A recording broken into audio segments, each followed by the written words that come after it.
Dr. Fox again, let's grow some food. This is the final installment of Lesson 2. Last but not least, we're going to do some peas. So it's December right now, and this is the only thing that I can not feel bad about planting because I've got a little greenhouse where these peas will be fine because they are cold weather, not hot weather like beans. I pre-soaked these. I always pre-soak peas and beans because that allows them to plump up, and you can actually see that little, looks like a little triangle with a tail on it. That's where the sprout is going to start coming out of there. It's going to unfold, and then the pea will split, and then the cotyledons will come up.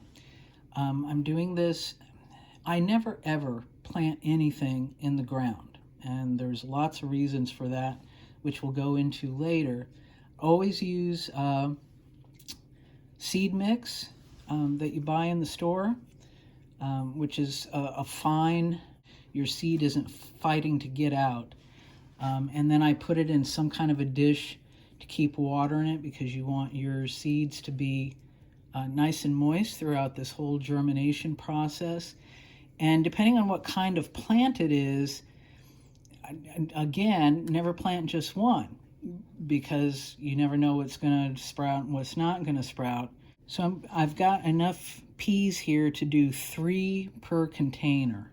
So I'm just going to use this, little plastic forky thing, and I'm going to dig these little holes. Now, the most common mistake people make when they're planting things is to plant them too deep.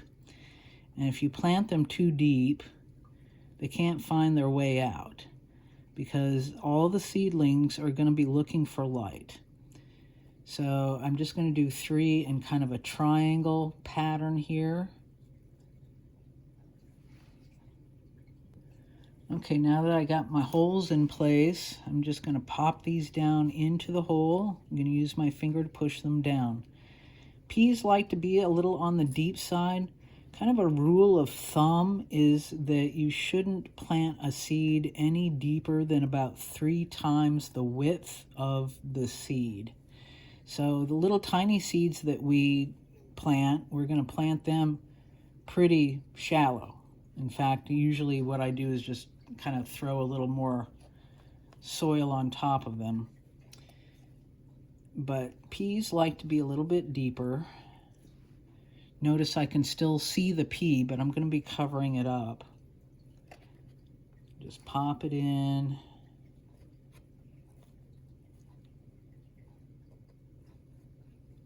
With beans, when I do beans, I like to pre-sprout them in paper towel. That way I know what's sprouted and what hasn't sprouted, and I can just plant the ones that have sprouted. I would ordinarily do it with peas as well, but I'm not doing that many. So okay, now I got them all in. I'm going to cover them over all nice.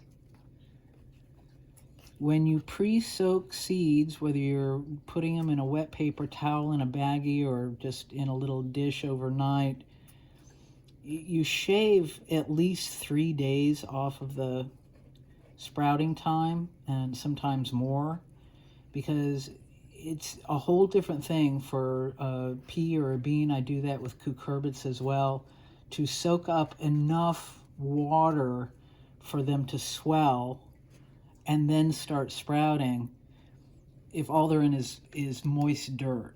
But if they're in something truly wet, they can soak that water in very quickly. So that's it. Now, some people want to plant seedlings in dirt and then rinse them off and put them in hydroponics. Don't do that. Dirt is for dirt. Water is for hydroponics. Don't mix the two things together. But this is kind of the process that you go through no matter what it is that you're planting.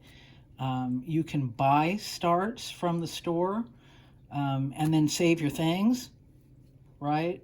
and then you've got enough of these to start however many that you want. It's in a dish of water.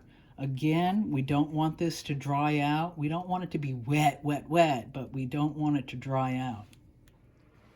Okay, now what we need is some light and some warmth. So some people spend a lot of money on a seed starting pad. I use just a regular heating pad on low.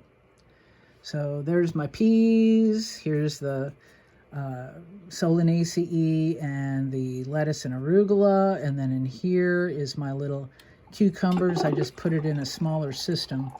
That's my hydroponic system starting up, is that sound. So we're underneath that. So I've got these little shop lights here, and while we're here we can take a look, see how our beans are doing. They are coming along. I'm going to have some green beans before too long. In lesson 3, we'll follow the development of the seedlings. See you then.